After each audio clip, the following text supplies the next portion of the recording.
Como lo hemos hecho durante este verano y cada verano, aprovechamos para invitar a compañeros, a colegas, a profesores, investigadores de otras instituciones. Y bueno, ahora tenemos el gusto de recibir a la doctora Vanessa García González. Ella es académica, profesora e investigadora de la Universidad de Chapingo. Ella colabora en la Facultad de Sociología Rural. ¿Es facultad, Vanessa? Es el Departamento de Sociología Rural. En el Ujú. Departamento de Sociología Rural. Y bueno, Vanessa García González, ella es, entre otras cosas, es experta en temas de sociología y particularmente en los últimos años ha venido trabajando con esta perspectiva teórica que es muy importante en las ciencias sociales, motivo por el cual la invitamos justamente esta perspectiva teórica muy importante de la teoría fundamentada. Y bueno, lo que platicamos con Vanessa para esta actividad que concluirá un poco antes de las 7 de la noche es que nos platicara ella de su perspectiva con la experiencia que tiene en el campo de la investigación aplicando este método, qué se puede lograr aplicando justamente el método de trabajo de la teoría fundamentada para desarrollar conocimiento en las ciencias sociales.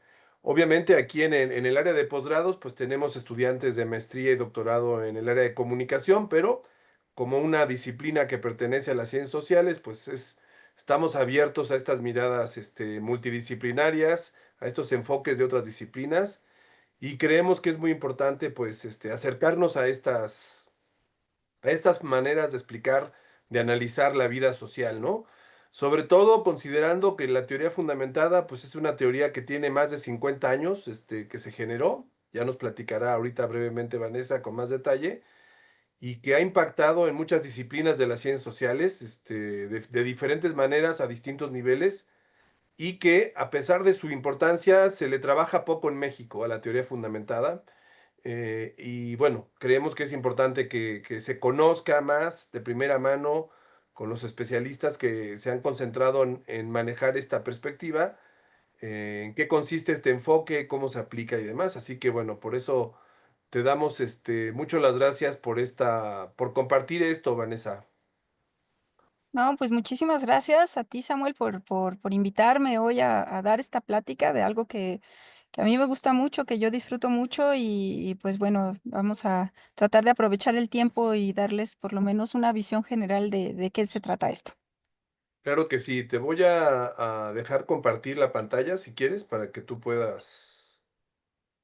Sí, pues muchas gracias.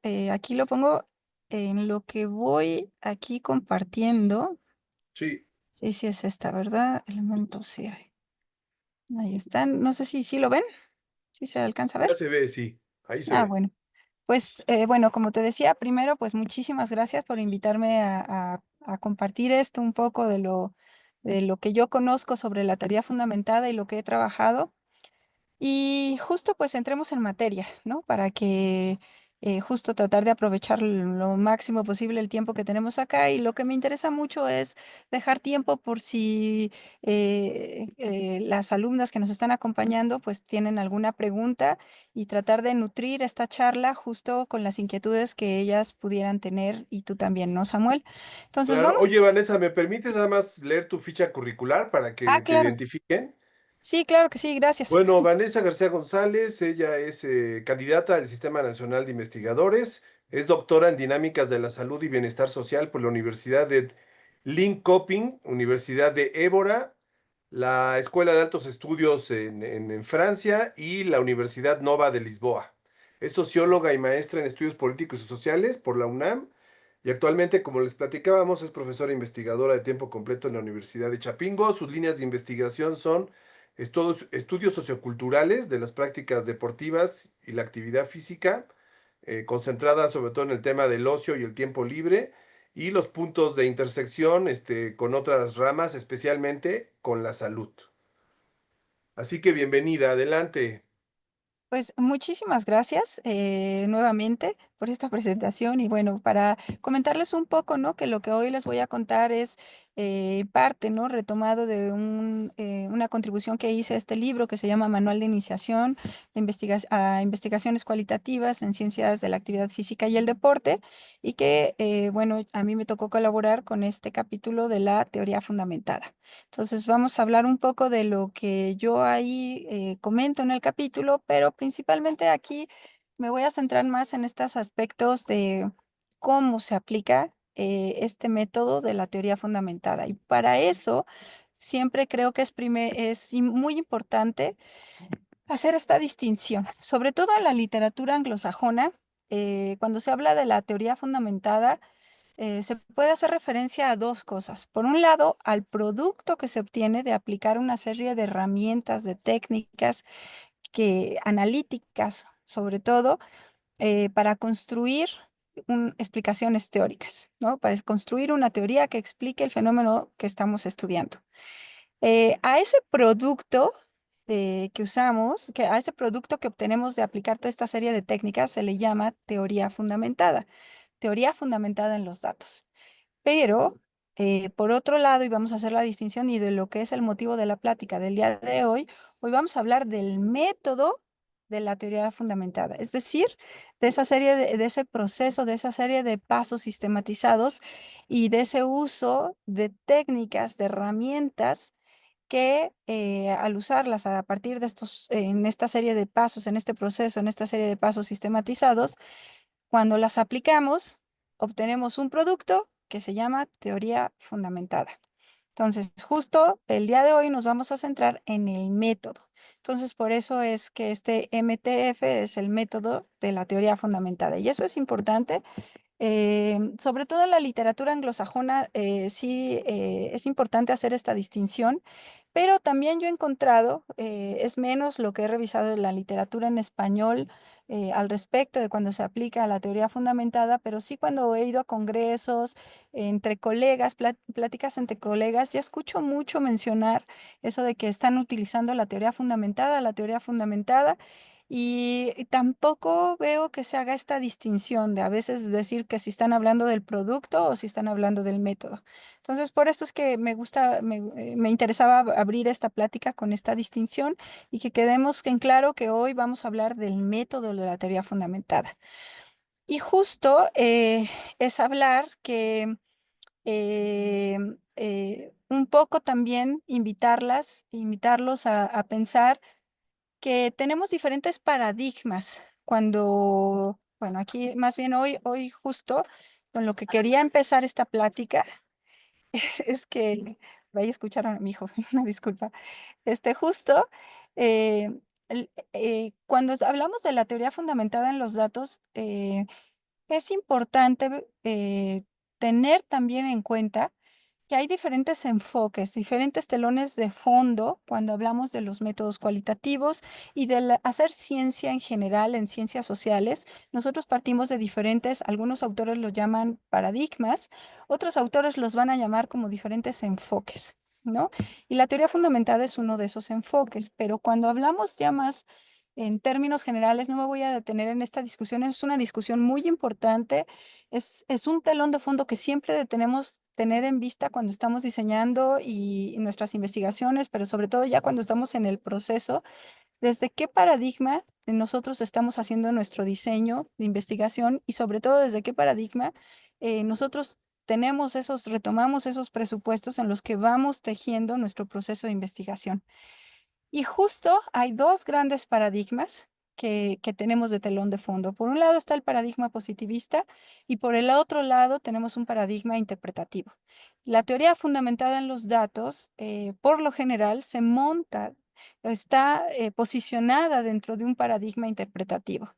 Digo por lo general porque ahora una de las cosas que debemos de mencionar en la historia de la teoría fundamentada en los datos es que hoy en día, como bien mencionaba Samuel en la introducción, el, el origen de la teoría fundamentada en los datos lo podemos remontar hasta 1965, 1967, 1968, que estos 3 años son los años en que se publicaron las tres obras fundamentales, digamos, las piedras angulares sobre las que se ha construido lo que hoy conocemos como teoría fundamentada en los datos. Y son precisamente las tres obras que publicaron Anselmo Strauss y Barney Glaser. Ambos, cuando estaban trabajando en la Universidad de California en San Francisco, coinciden y justo al trabajar juntos con cada quien con su formación, ambos sociólogos, formación de sociólogos, Strauss formado en la Escuela de Chicago con una tradición muy fuerte y sólida en métodos cualitativos, ¿no? Con todo lo que implica la Escuela de Chicago, esta influencia de Bloomer con el interaccionismo simbólico y todos los demás de la Escuela de Chicago. Y por el otro lado tenemos a Barney Glaser, formado en la Universidad de Columbia y teniendo como maestro al mismísimo, como el metodólogo que se le reconoce en sociología como de métodos cuantitativos, que es la SAFER. Perdón si no lo estoy pronunciando bien, pero justo tienen de estas ambas formaciones, de unas tradiciones muy sólidas, muy fuertes en la sociología, y al trabajar juntos, ellos inventan esto que es la teoría fundamentada en los datos, que es como una reacción a toda una discusión que se estaba dando de una desacreditación que hasta el día de hoy tienen los métodos cualitativos.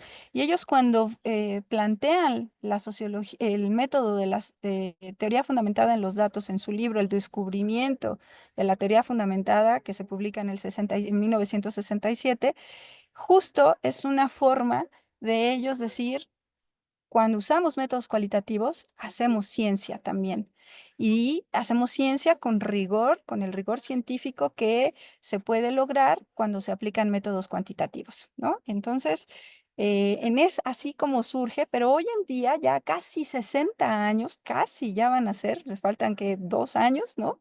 De la publicación del descubrimiento de la teoría fundamentada, pues ya hoy en día ya hay toda una serie de variantes de la teoría fundamentada, que hay autores como Cathy Charmas y Bryan que dicen que ahora hablamos de una familia de términos, ¿no? Que a lo que hoy en día llamamos teoría fundamentada, y ya incluso autores como Lincoln y Denzin, cuando hacen esta historia de los métodos cualitativos, incluso dicen que hay por lo menos 7 versiones de teoría fundamentada, pero hay otros autores que hablan que hay muchas más, ¿no? En eso tampoco nos vamos a detener. Porque lo que me interesaría justo es un poco, antes ya de hablar justamente de cuáles serían estos elementos que constituyen, a pesar de que hay toda esta familia de formas, de diferentes formas de hacer teoría fundamentada, hay algo también que debemos de hablar y que es una de las características de aplicar este método desde este paradigma interpretativo, es el tipo de diseño de investigación que necesitamos para poder aplicar las técnicas de la teoría fundamentada para analizar nuestros datos, y a partir de aplicar estas técnicas de manera sistemática podamos construir explicaciones teóricas de los fenómenos que estamos estudiando. Y es el tipo de diseño. Por lo general, podemos distinguir a grosso modo dos grandes tipos de diseños en investigaciones cualitativas, y que mucho va a depender desde qué paradigma estamos, ¿no? Podemos tener un diseño lineal que por lo general corresponde a un paradigma positivista, o bien pudiéramos tener en el otro extremo, pero en medio hay muchos otros. En el otro extremo pudiéramos tener un diseño circular que es más propio, digamos, es más utilizado desde un paradigma interpretativo. Entonces, ya para entrar en materia, ¿no? De qué es esto del método de la teoría fundamentada, eh, pues justo como les estaba comentando, hoy en día hablamos de que hay toda una familia, ¿no? No hay una sola forma de decir esto es el método de la teoría fundamentada. No hay, justo si nosotros nos detuviéramos a decir hay una serie de cánones, de manera dogmática, y decir si no hay esto, no es teoría fundamentada, pues estaríamos justo yendo en contra de los principios mismos de lo que Gleiser y Strauss propusieron cuando inventaron este método de la teoría fundamentada, porque se trata que uno de los elementos indispensables de entender cuando estamos haciendo ciencia desde métodos cualitativos, especialmente desde este enfoque, pues es que debe de mantenerse viva la creatividad de los y las investigadoras. Pero lo que sí se coincide como a manera general es que sí hay ciertos elementos mínimos indispensables que deben de estar entretejidos en nuestro proceso de investigación si es que queremos denominar a nuestro producto una teoría fundamentada en los datos. Y como mínimo, dirían, y esto lo estoy yo proponiendo desde la lectura de diferentes autores, entre ellos Cathy Charmas, Bryan, el mismo Strauss, Gleiser, Lincoln y Denzin, ¿no? Pues mínimamente cuando hablamos que estamos haciendo una teoría fundamentada, estamos aplicando el método de teoría fundamentada, hay que entenderlo que es una serie de técnicas de análisis que se tienen que llevar de manera sistemática para obtener un producto, ¿sí? Lo que puede ser hoy en día, ya como se aplican, como se hacen los diseños en métodos cualitativos, digamos, ya mucho se habla de este término que se retoma del francés, cuando hay ya uno luego a veces lee la sección de la metodología y vemos que hablan de que hicieron en su diseño de sus instrumentos de colecta y de análisis, dicen, aplicamos un enfoque de bricolage, ¿no? O sea, un enfoque de así de que fui tomando lo que necesitaba de diferentes enfoques para poder realizar mi investigación. Y mucho, sobre todo en la parte del análisis de los datos cualitativos, mucho se retoma y ahí es donde es muy mencionado el método de la teoría fundamentada, porque ahí propone una serie de técnicas que justo nos permiten analizar los datos y ahora sí que te dan herramientas para escuchar a tus datos, ¿no? A escuchar lo que tus participantes tienen que decir y está plasmado en los datos que tú construiste en tu fase de campo, ¿no? Y entonces, ¿cuáles son esos elementos mínimos indispensables de lo que hablan diferentes autores, perdón, en la literatura? Pues uno, que cuando se está aplicando el método, la teoría fundamentada, siempre, como digamos, lo que va a estar presente durante todo el proceso es el método comparativo, de comparación constante. Gleiser y Strauss hablan que para poder analizar nuestros datos tenemos que estar comparando todo en todo momento, ¿no? Tenemos que estar comparando caso por caso, incidente por incidente, evento por evento. Ya después cuando identificamos códigos, código con código, cuando ya tenemos un conjunto de códigos y entonces identificamos categorías, estamos comparando categorías con categorías, categorías con códigos y así sucesivamente. Entonces, todo el tiempo estamos aplicando el método de la comparación constante. Eso va a acompañarnos durante todo el proceso. Y la otra cosa es que cuando ya estamos haciendo el análisis, debemos de entender que si se quiere obtener como producto que nuestro objetivo final sea una explicación teórica, construir una teoría fundamentada, que después si quieren hablamos de eso, ¿no? Sobre todo Greiser y Strauss hablan que hay diferentes tipos de teorías. Tenemos la teoría sustantiva, la teoría formal y la teoría especulativa, por lo menos, ¿no? Eso después si quieren lo platicamos, pero si queremos obtener una teoría por lo menos sustantiva, tenemos que hablar que debe de haber un proceso iterativo de colecta y análisis de datos. Cuando estamos analizando los datos, ahí hay toda una serie de herramientas, ¿no? Y que tenemos dos operaciones básicas. Una es formular preguntas constantes todo el tiempo y hacer comparaciones. Y ese análisis de los datos empieza en cualquier, digamos, en casi todos los integrantes de la familia de la teoría fundamentada. Ese análisis de los datos por lo general siempre va a empezar con lo que Strauss y Corbin llaman una codificación abierta. ¿Por qué la llaman así? Porque es una codificación que te permite abrir los datos. Por eso le llaman así. Otros autores como Charmas dicen es una codificación línea por línea. Es que empiezas a analizar y eliges, ¿no? Tu bloque de tu entrevista, porque con lo general, cuando trabajamos con una teoría, vamos a analizar desde el enfoque de la teoría fundamentada en los datos, por lo general se usan entrevistas. Entonces, tienes que elegir cuál es tu entrevista con la que vas a iniciar el análisis y empiezas a hacer este proceso de codificar. Codificar significa ir como poniendo etiquetas, ¿no? A pedazos de información, de datos, y en un principio lo haces línea por línea, pero incluso hay veces que se hace necesario, lo haces palabra por palabra. Y eso se llama un microanálisis.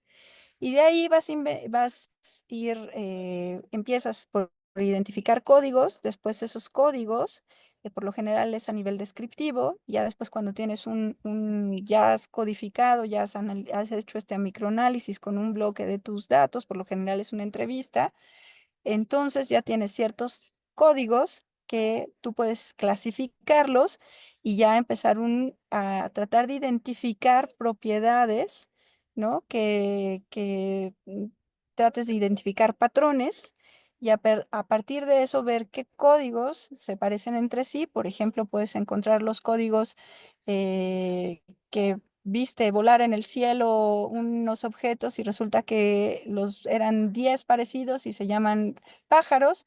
Luego vistes otros 7 que tenían ciertas características en común y los codificas como aviones. Y luego identificaste otros 10 que tenían características comunes y los etiquetaste como papalotes, ¿no? Y entonces ahí ya tienes una serie de códigos, pero que si tú los pones juntos, tienen un patrón común y tienen unas características en común. Y entonces las clasificas juntas, las agrupas y puedes identificar que tienen algo en común ellos. A esa algo en común que tienen es volar, por ejemplo. Entonces, eso ya volar, eso ya es el nombre de una categoría. Ya englobaste, eso ya es una categoría y eso ya implicó un análisis, ya creaste una categoría ahí. Cuando estás haciendo esta fase de análisis que estás codificando, lo que tú estás buscando es identificar, es en primera instancia estos códigos, que después los vas a clasificar y agrupar en estas categorías, porque lo que quieres es, al tener estas categorías, es buscar qué propiedades y qué dimensiones tienen en común para que tú puedas caracterizar esas categorías y después puedas ir discerniendo, diferenciando categorías y al compararlas entre sí puedas ir buscando cuál es su posible relación entre categorías. Y ahí a grandes rasgos, a grosso modo, es lo que llaman Glaser y Strauss en un principio y después Strauss y Corbin, que estás haciendo un análisis. Después de que tienes esta fase de análisis ya identificaste, esto te va a ayudar, esto lo estoy diciendo así a como muy grandes rasgos para que se den una idea cómo se hace el análisis, te va a ir ayudando a identificar dónde están los huecos y qué es lo que necesitas saber para poder ir describiendo con más profundidad esas categorías en términos de propiedades y dimensiones y encontrar las relaciones para que puedas planear tu siguiente fase de campo, tu siguiente colecta. Y no solo es para saber qué vas a preguntar en tu siguiente colecta, sino también que identifiques y hagas esto, que es otra característica esencial de la teoría fundamentada, que es el muestreo teorético, para que a partir de ese análisis tú logres identificar, por un lado puede ser qué otras cosas tienes que preguntar, pero también por otro lado, a quiénes necesitas incluir en tu estudio, con qué características. ¿No? A eso se le llama a grandes rasgos un muestreo teorético. Ahora, a lo largo de todo este proceso, Vanessa, ajá, sí, ahorita que concluyas la idea, es que me parece muy importante esta parte que estás señalando. Después de la primera fase de recolección de datos y de análisis, como ya dijiste, cuando construye los códigos, las categorías y empiezas a identificar relaciones, siempre comparando, el investigador de teoría fundamentada hace una pausa para analizar la información recopilada. Al encontrar patrones, con eso asume, ese es el muestreo teórico, ¿no? En una segunda fase, regresa al campo, pero ya con unas pistas en la cabeza muy claras de esas agrupaciones, de esas relaciones, de esos patrones que encontró. Y como dices, no solamente es ir al campo, sino también los informantes. exactamente. Es que no solo es que tú ya llevas y tú ya tienes una serie de suposiciones, hasta ahí es cuando planteas una serie de hipótesis, de supuestos que tienes que ir a probar en el campo para precisamente probar y ver las variaciones, ver si tus categorías quedan más robustas, ir a encontrar contrastes y justo es que tienes a partir de una fase de análisis, tú es que identificas a quiénes más, con qué características tendrías que incluir como participantes o si regresas con los mismos participantes a hacerles las preguntas que llenen los huecos que tú identificaste para poder engrosar las propiedades y las dimensiones de las categorías que ya identificaste.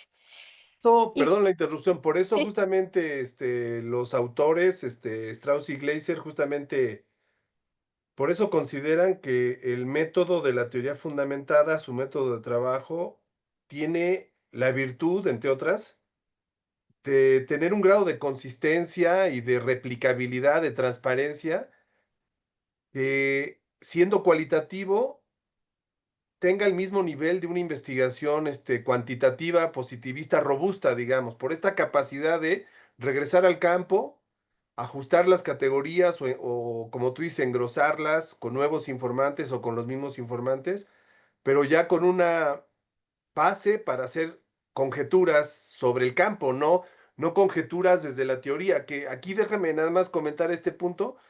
Hemos tenido muchas actividades aquí en el área académica de posgrados. Una de ellas ha sido con un experto en etnometodología y un experto en etnometodología que nos hizo una observación pues muy parecida a la que tú nos estás diciendo desde la teoría fundamentada. La mayor parte de las ciencias sociales, en las diferentes disciplinas, suelen acudir al campo con una teoría.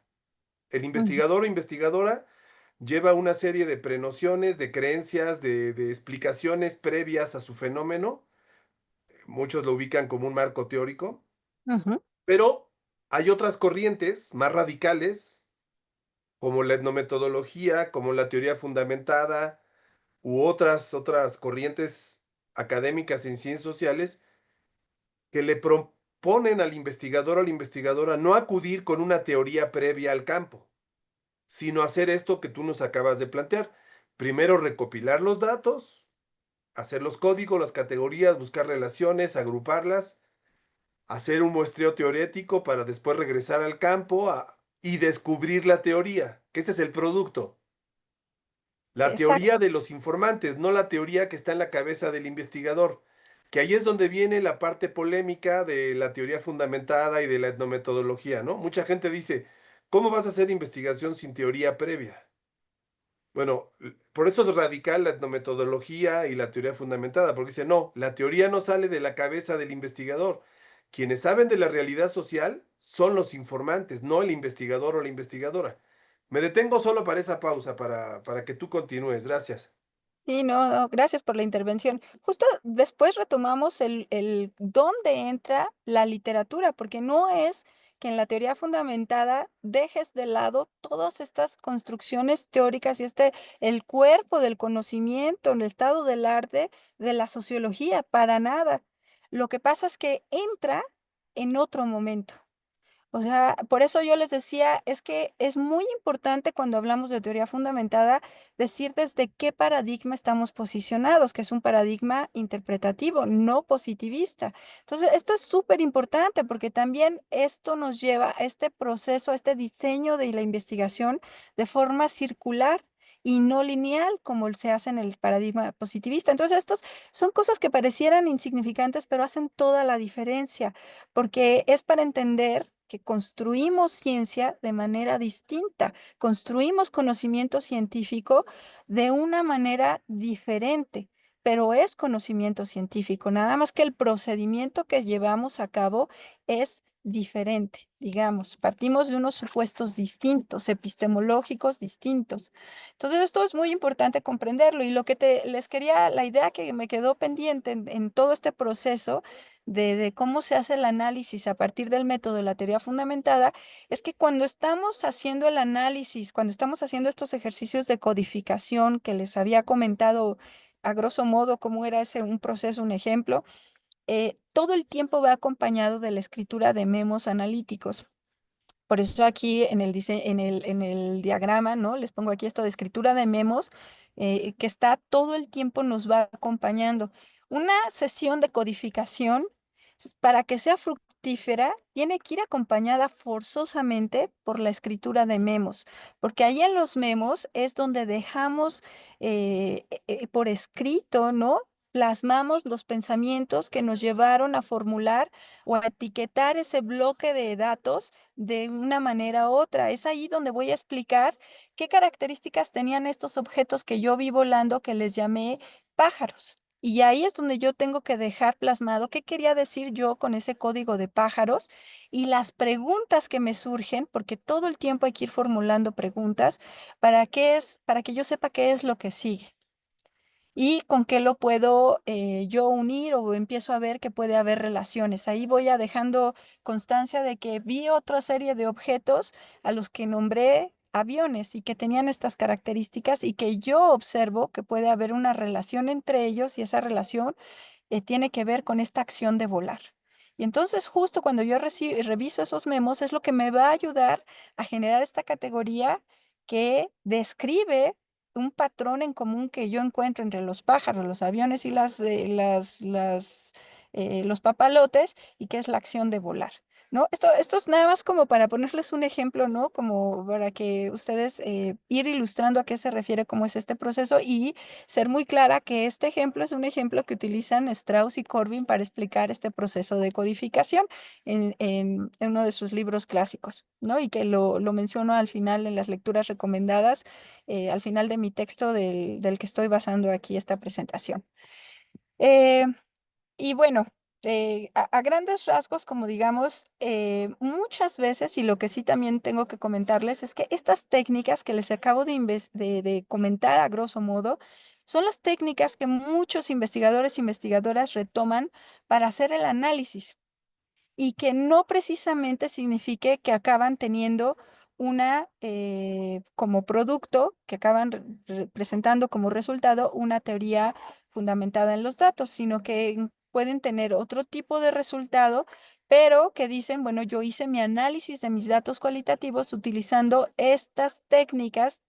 Puede ser que no todas, puede ser que no sus recursos a disposición no les dé para hacer un muestreo teórico o hacer un proceso iterativo de colecta y análisis. Puede ser que sus recursos les permita hacer solo una entrada al campo, pero que esos datos que colectaron en esa única entrada al campo que tuvieron posibilidades de hacer, los hayan hecho con estas técnicas de análisis de la teoría fundamentada en los datos que tiene que ver con la codificación, con la creación de categorías, la creación de códigos, con el buscar relaciones, y se van desde un enfoque de Corbin y Strauss, con una codificación axial, con una codificación de procesos, incluso con la elaboración de una matriz, o si se van ya con un giro posmoderno de la teoría fundamentada, con un análisis situacional, como lo propone Adel Clark, con la creación de diagramas, mapas y demás, ¿no? Muchas veces en el par de artículos que les mandé como ejemplo de cómo utilizan la teoría fundamentada, como producto se tiene que presentar una serie de diagramas o de mapas, dependiendo el miembro de la familia de la teoría fundamentada que estén utilizando de referencia, en donde quede una muestra de cómo realizaron su análisis, porque de lo que se trata es de hacer transparente tu proceso de investigación, porque eso es lo que le da confiabilidad a los resultados que tú estás presentando, ¿no? Y a grosso modo eso es como lo que les quería platicar. Ya no les voy a explicar más con este proceso, perdón, de abducción, a qué significa, bueno, qué se refiere, porque es algo un poco más un poco más elaborado, ¿no? Sí de veras se le tiene que dedicar tiempo para entenderlo, ¿no? Pero justo cuando sigues este proceso que les acabo de platicar y haces un proceso iterativo de colecta y análisis, tienes un muestreo teórico, llega un punto en que ya puedes formular hipótesis. Y es donde entra la abducción, perdón, que tenemos el método deductivo, el método inductivo y que muchos autores, estos autores de la teoría fundamentada, ¿no? Y otros más fuera del enfoque de la teoría fundamentada, hablan que tenemos un tercer método que es el abductivo y que justo ese es el que nos va a permitir crear explicaciones nuevas de una manera intencionada y que justo si logramos pasar por ese proceso por este método de abducción, es cuando ya vamos a poder realmente formular una teoría fundamentada en los datos, ¿no? A manera general, ahí lo Tu dejaría y me propia gustaría, definición, Vanessa, ¿podrías tú perdón. darnos tu propia definición de abducción para que les quede claro a los estudiantes? ¿Cómo le explicarías de manera sencilla lo que es la abducción? Por ejemplo, hay otros autores que refiriéndose al proceso iterativo, hablan de retroducción, ¿no? Cuando haces un proceso de circular o espiral que va de la teoría a los datos, de los datos a la teoría. Ujú. Pero es que no solo se queda ahí, o sea, para poder decir que vas a tener así como yo lo entiendo, que vas a aplicar el método abductivo, es que o sea, ya que hiciste tú todo este proceso que les acabo de platicar, ¿no? A lo que te lleva es a generar hipótesis. Hasta ahí, usando este enfoque de la teoría fundamentada, en realidad tu generación de hipótesis llega hasta este momento, después de que hiciste un proceso iterativo de colecta y análisis de datos, es cuando empiezan a despuntar hipótesis que te permitirían, te dan, que te, te encaminan a explicar el fenómeno que tú estás estudiando, a darle respuesta a tu pregunta de investigación de una manera explicativa, ¿no? A darle respuesta no solo a esa pregunta, algunos llaman que el mantra de la teoría fundamentada es justo generar explicaciones a partir de la teoría fundamentada, pero en realidad para mí no lo es. Para mí, en realidad el que te abre el panorama es el preguntarte qué está pasando aquí. Para mí, ya estoy pensando en términos de este enfoque de la teoría fundamentada cuando entro al campo y me pregunto qué está pasando aquí. Pero después de que regreso del campo, ya me siento y ya voy a hacer mis análisis, justo siempre lo primero que hago cuando me siento y me enfrento a mis datos es ¿qué está pasando aquí? Esa es la primera pregunta que te haces y es lo que te abre, justo te abre tus datos y te permite iniciar el análisis y empezar a buscar explicaciones teóricas de lo que está pasando aquí. Ya cuando pasas de esa primera pregunta te lleva a un plano descriptivo, pero es el fundamento y la base para poder pasar al siguiente plano, que es precisamente a tratar de explicar cómo es que eso que está pasando ahí está sucediendo. A buscar ya generar una explicación y justo para pasar a contestar tu pregunta. Para mí la abducción es justo, tienes que partir como de este proceso de partir de la generación de una hipótesis fundamentada en este proceso de iterativo de colecta y análisis de datos que pasaste por tu muestreo teórico y tratas de buscar una explicación nueva de manera intencionada y sistemática. Para eso te sirve la abducción, como yo la entiendo. Y no a partir de una teoría construida previamente Es por que otro justo autor, en otra circunstancia, en otro campo académico, en otra disciplina. tu hipótesis la generas a partir de tus datos. Y justo el producto de aplicar todo esto y de aplicar este método abductivo va a ser tu teoría fundamentada en los datos. El Que producto. exactamente, que justo desde la perspectiva y como lo entienden Gleiser y Strauss y lo explican en diferentes textos, serían una teoría sustantiva. Es decir, una explicación que su poder de generalización solo es aplicable a la situación de investigación espaciotemporal que tú estudiaste. A eso se refieren con una teoría sustantiva y después, bueno, es más complejo, ¿no? O sea, ahorita lo que les estoy diciendo es porque tenemos poco tiempo y por lo menos como para que se lleven un panorama general de todo esto que está en la discusión y lo que implica esto de la teoría fundamentada en los datos, ¿no? Porque están estas teorías formales, luego la teoría especulativa, que un ejemplo de teoría especulativa serían el estructural funcionalismo, la teoría de sistemas de Niklas Luhmann o... eh, bueno, por ponerles un ejemplo, ¿no? De lo que dirían que sería, ¿no? El ejemplo que ellos dan es el estructural funcionalismo de Talcott Parsons, ¿no? Eh, y bueno, eso sería, en lugar de la literatura. Lo de Eh, Parsons como lo opuesto a exacto, lo porque que proponen Strauss y Gleiser. Gleiser, ¿no? Ajá. Exactamente, por el momento histórico de la disciplina sociológica, porque digamos, el paradigma, la teoría dominante, la forma de hacer sociología dominante, cuando ellos proponen el método de la teoría fundamentada, pues era el estructural funcionalismo de Tlalcott Parsons, que estaba desde Harvard, ¿no? Y en la Universidad de Columbia y con todos sus discípulos de Tlalcott Parsons, entre ellos Merton, ¿no? Y Lassafer, ¿no? Que era el metodólogo cuantitativo por el maestro, ¿no? Es la referencia. Quien habla de métodos cuantitativos en sociología y no se refiere a Lassafer, quiere decir que quién sabe de qué está hablando. De acuerdo. Muy buena Y aclaración. sí, no, y lo de la literatura, que es lo que me faltaba ahí. No es que no se use la literatura se usa en la teoría fundamentada, pero hoy, digamos, se usa, aquí tendría que introducir, ¿no? Y otro, lo que hoy muchos usamos, yo es lo que utilizo como referencia, se llaman los conceptos sensibilizadores. Y esto es una categoría que plantea Bloomer en su libro del interaccionismo simbólico. Y eso, bueno, eso ya entraríamos, eso como que se los dejo ahí como referencia, ¿no? Para que lo discutan después, ¿no? Con más detalle, porque es también todo un tema. Pero también, por ejemplo, Brian, que es uno de los discípulos, digamos, el heredero ya al que le pasó la antorcha a Cathy Charmas, ¿no? De esta miembro de la familia de la teoría fundamentada constructivista. Brian, lo que explica, él ha escrito mucho sobre el uso de la literatura en la teoría fundamentada. No es que no exista, sí hay. De hecho, Strauss y Corbin hacen mucho referencia en qué momento es de mucha ayuda todos estos presupuestos, todo este bagaje que tienes como investigador, como investigadora, que tienes gracias al conocimiento de la literatura, al estado todo el cuerpo teórico que hay en la sociología.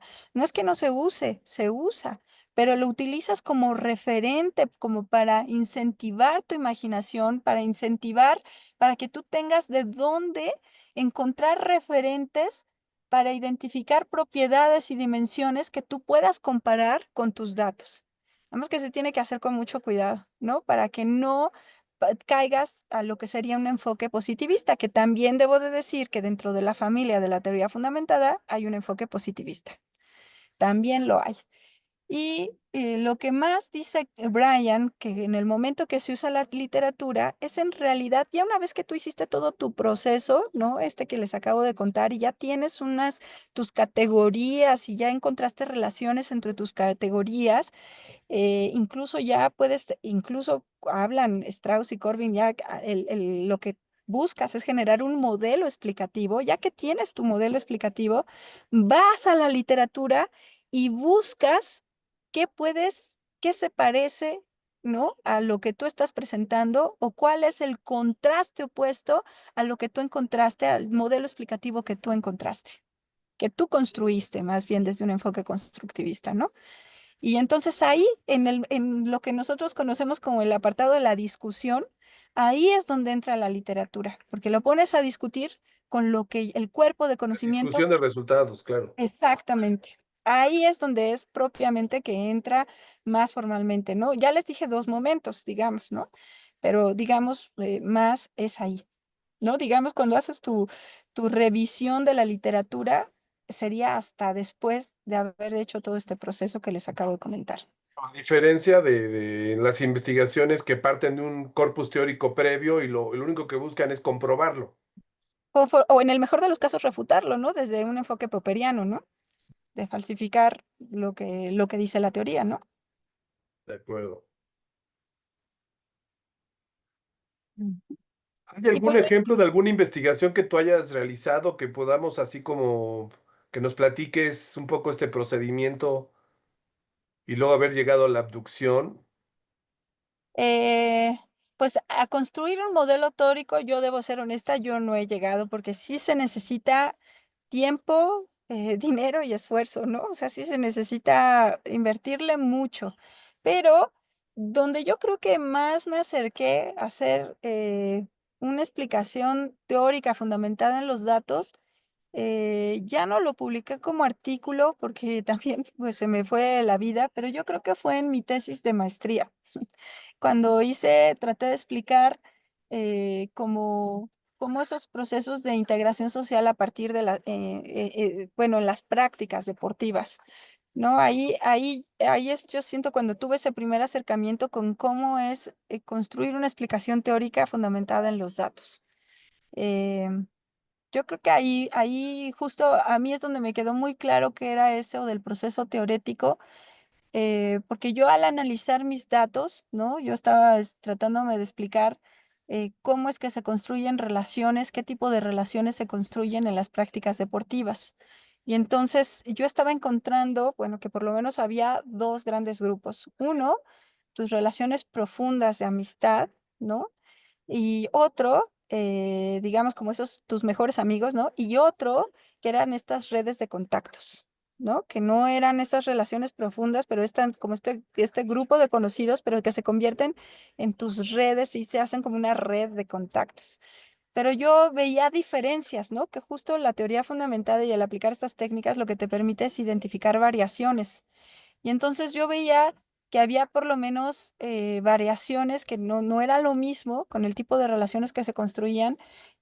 Mucho tenía que ver con el tiempo que le dedicabas tú en tu rutina diaria, ¿no? Los participantes le dedicaban en su rutina diaria a las prácticas deportivas, pero aparte estaba ligado con el tiempo que llevaban o cómo estaba ligado en sus historias de vida a las prácticas deportivas. Entonces yo fui encontrando que había diferencias de, por ejemplo, en la construcción de la identidad del yo. Tenía ¿Mm? que ver que cuando una práctica deportiva se convertía como en un hilo, en un hilo de la columna vertebral de su construcción, de su identidad del yo y como parte de su seguridad ontológica, encontré que ¿Mm? eso pasaba en los deportistas, en los que llamaba yo los atletas, que eran aquellos que tenían en su historia de vida entretejida en las prácticas deportivas como de larga duración y que aparte en el momento del estudio seguían practicando de manera constante, esta era parte de su rutina diaria, las prácticas deportivas. Y de ahí fui distinguiendo otros tres grupos, ese era un primer grupo y después era como en graduación, ¿no? Había otro grupo que tenía integrado en su rutina diaria prácticas deportivas, pero no tenía una historia de vida con las prácticas deportivas. Y luego había un tercer grupo que en el momento de la investigación no tenían como parte de su rutina diaria prácticas deportivas, pero en algún momento de su historia de vida sí había sido parte de su construcción del yo. Y tenía un grupo, el cuarto grupo, que no eran los que nunca habían practicado deportes y no tenían en su rutina prácticas deportivas, ¿no? Pero esas construcciones las fui haciendo a partir de un muestreo teórico. Los Y formantes te iban platicando, claro está. es- así es. O sea, yo fui construyendo esas categorías, ¿no? A partir de un muestreo teórico, ¿no? Como a manera general y a grosso modo, ¿no? Es Claro, claro. un ejemplo, ¿no? Que te puedo dar ahí. Y bueno, queda claro que la teoría fundamentada justamente lo que permite, y la propia abducción así funciona, es crear nuevas explicaciones y permite la innovación, ¿no? En la explicación de los fenómenos. Exactamente, porque puedes estudiar, es que justo la teoría fundamentada, ¿no? También para qué se usa, justo se usa como en realidad, ¿no? Se recomienda que es para usarla para cuando tienes un fenómeno en donde no hay mucha literatura, en donde se haya tratado de explicar o estudiar el fenómeno que a ti te interesa, ¿no? Mucho pasa, por ejemplo, con los pueblos originarios, ¿no? Así cosas yo, ¿no? Ahora que me estoy interesando con esto de las localidades rurales, ¿no?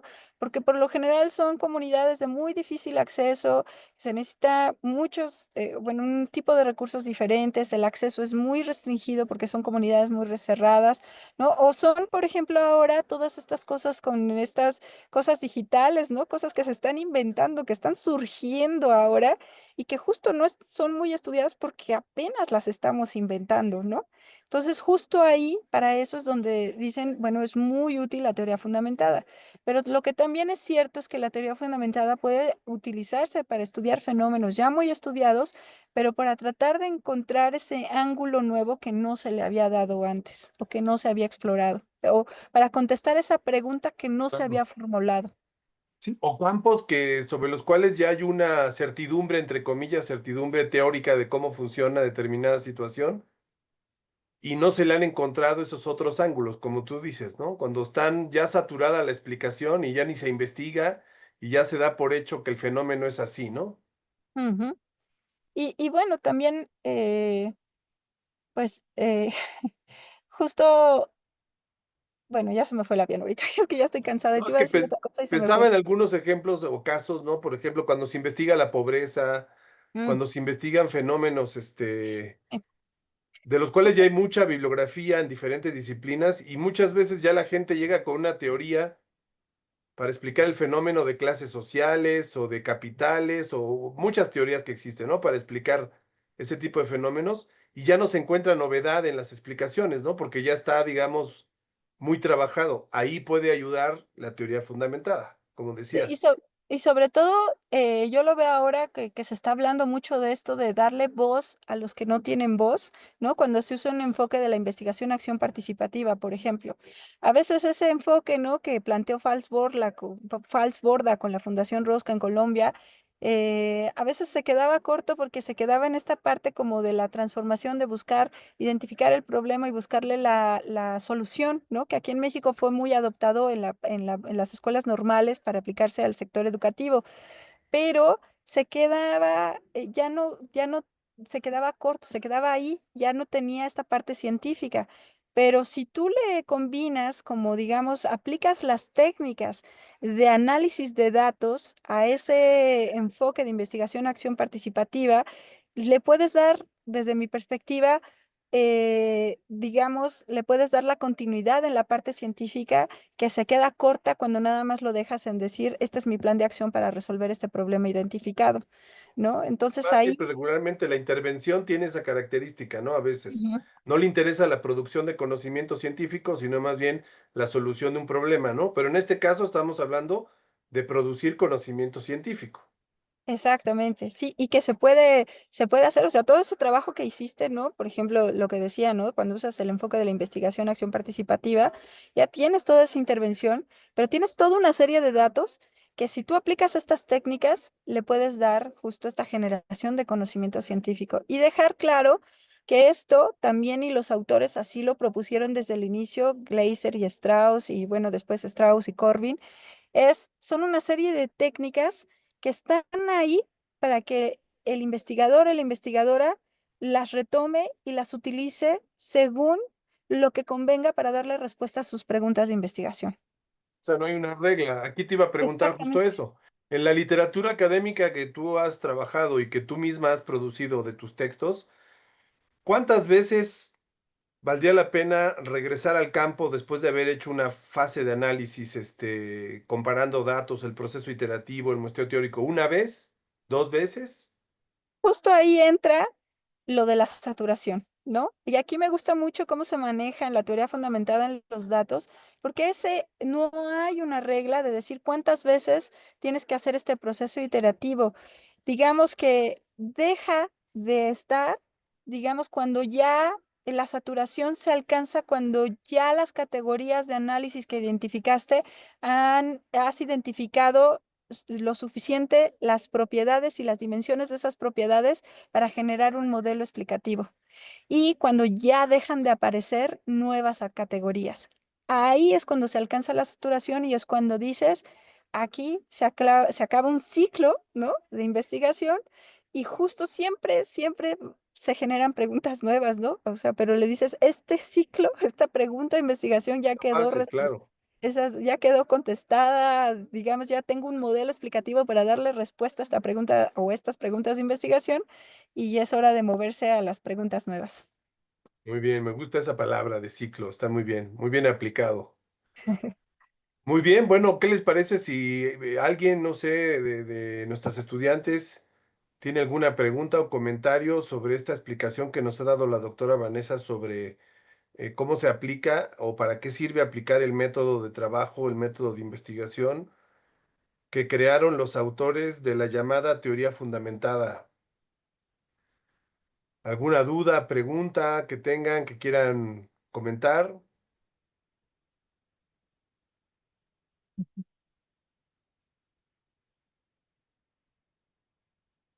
A ver, Bueno, si no, esperemos.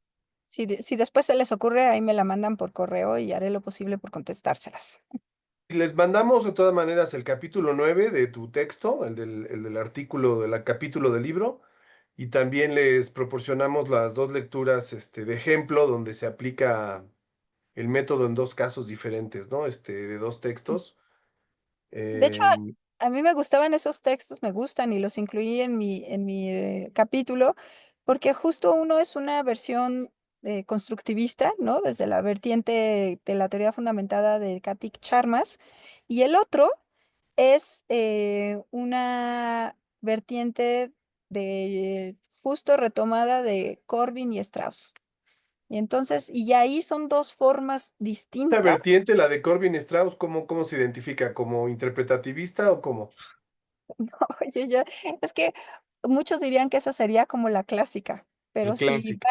Pero si Barney Glaser lo oyera, diría, no, ¿cómo creen? La teoría fundamentada clásica es la mía, ¿no? Pero, digamos, muchos consideramos que, bueno, la clásica es esta como de Strauss y Corbin, ¿no? Bueno, es Oye, esta. Vanessa, en México, ¿en qué instituciones hay identificado que se trabaja bien la teoría fundamentada? Pues fíjate que sí debo ser muy honesta que justo, digamos, por mis recursos, por mi formación, me tuve que centrar en la literatura anglosajona y entonces te conozco la literatura anglosajona, pero además como yo, tú sabes, yo me he centrado en el tema del estudio de las prácticas deportivas y de la actividad física, justo te acota más el tema, ¿no? Y la literatura en estos aspectos, incluso la que hay para México o países latinoamericanos, mucha está escrita en inglés. Hay literatura en español, sí es cierto, pero mucha está escrita en inglés. Entonces, yo como mi conocimiento de esta literatura es en inglés, sí debo de aceptar, ¿no? Que ahí, ¿México has identificado algún colega o colega, aunque no esté en actividad física o en sociología del deporte, tal pues vez en fíjate otra que área, algún especialista que digas hay que seguir la huella colegas, de tal investigador o investigadora? yo he visto como en lo general que gente de la UAM,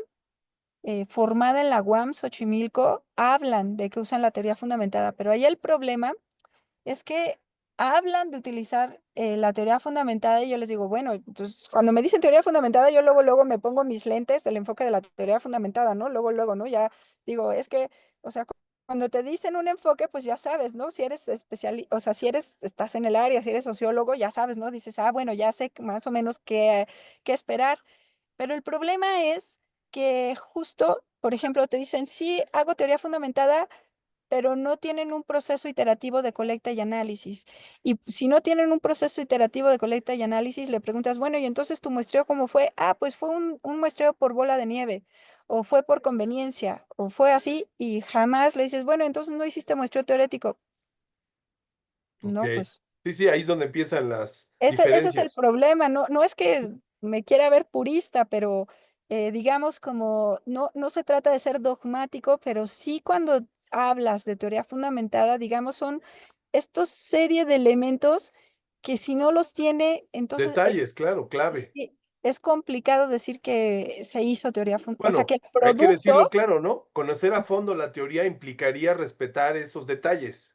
Sí, o sea, digamos, su producto propiamente no podría dársele la etiqueta de teoría fundamentada en los Sí. datos, porque, digamos, no siguieron no incluyeron estas técnicas fundamentales, ¿no?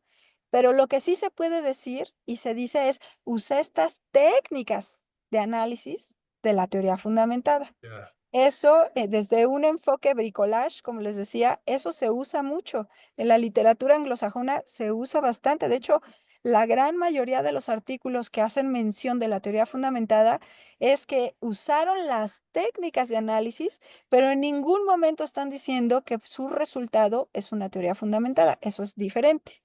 Claro, el producto. Ujú. Magnífico. Muy bien, pues no sé si hay algún comentario o pregunta de alguno de los estudiantes. Yo tengo Pues una duda, adelante. solo porque no me quedó muy claro lo de escritura de memos, Mm, entonces si me puedes como explicar un sí. poquito más. Esa es una parte fundamental. Digamos, en la sociología, bueno, no sé cuál sea tu formación, pero digamos en sociología. cuando trabajas métodos cualitativos, se dice que por lo menos produces 4 tipos diferentes de textos escritos. Bueno, la sociología por principio se dice que es una ciencia textual. Pero bueno, esa es otra discusión.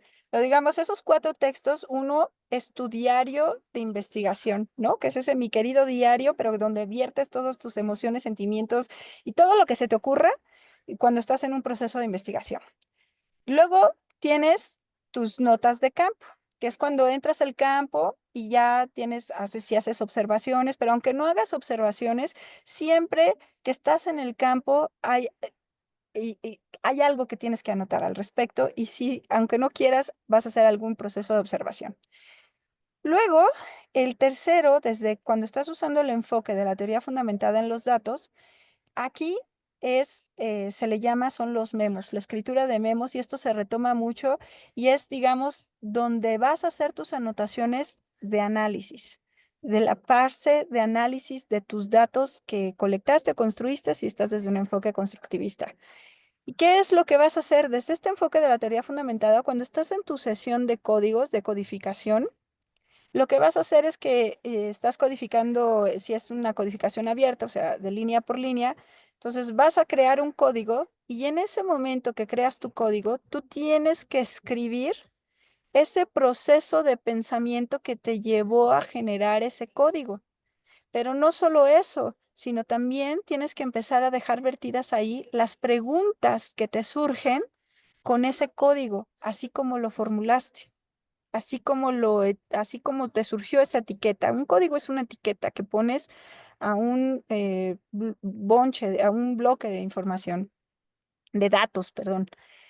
Y ya ahí justo es donde también vas empezando a hacer comparaciones, pero las vas haciendo por escrito. O sea, ¿por qué es importante esto? Porque estos 3 documentos que te hablé, te van a llevar a escribir el cuarto tipo de documento que hacemos en sociología, que es tu informe de resultados. Es decir, puede ser tu artículo científico o puede ser tu tesis de maestría, de doctorado, de licenciatura, o puede ser este escrito no tradicional en el que vas a reportar tus resultados. Pero cuando escribes ese reporte final, no lo escribes de la nada, sino se nutre de estos otros 3 escritos que fuiste haciendo en el proceso de investigación. Tu diario de investigador te ayuda para poder identificar en un ejercicio reflexivo tus sesgos. Y una vez solamente identificando tus sesgos, puedes idear una serie de mecanismos para tener a raya, para controlados esos sesgos, ¿no? Para que traten de interferir lo menos posible con tus interpretaciones que vas a hacer en el proceso de análisis. Y entonces los memos justo es toda esa escritura que te va a ir acompañando a la hora de ir codificando, que es como, digamos, la técnica, digamos, por excelencia, que casi todos que hacen referencia a usar las técnicas de análisis de la teoría fundamentada, lo que se están refiriendo es esa creación de códigos. La codificación abierta, la codificación axial, la codificación de procesos, la codificación de secuencias, eh, que son los diferentes tipos de códigos que te puedo decir que hay, de codificaciones, de maneras de codificar. Vale, ok, ya me quedó más claro, muchas gracias. Sí, por Gracias, nada. Fátima. ¿Alguien más tiene alguna pregunta o comentario? Bueno, pues si quieres podemos dejar de compartir, Vanessa, Sí. y podemos pasar al cierre. Pues, en primer lugar, agradecerte que te hayas podido conectar a pesar de que tuvimos un cambio de horario ahí por un asunto de última hora, pero bueno, darte gracias por el tiempo que nos concediste la tarde de hoy. Muchas gracias por compartir esta experiencia que tienes en el manejo de este método y de esta teoría. Yo le voy a pasar, bueno, ya les pasamos los textos a las estudiantes, les voy a pasar tu correo electrónico por si alguien quiere preguntarte algo Sí, o claro. cualquier cosa allá en la Universidad de Chapingo. Y pues te queremos agradecer a nombre del área académica de posgrados del Departamento de Comunicación tu tiempo. Y pues siempre es un gusto escucharte y seguir dialogando sobre estos temas. Pues muchas gracias, Samuel, por la invitación. De verdad te agradezco mucho este espacio y pues ahí quedamos en contacto. Claro que sí. Pues buenas tardes a todos los que se pudieron conectar o en el futuro vean este material. Les agradecemos y con esto cerramos esta actividad. Muchas gracias. Muchas Gracias. gracias, hasta luego.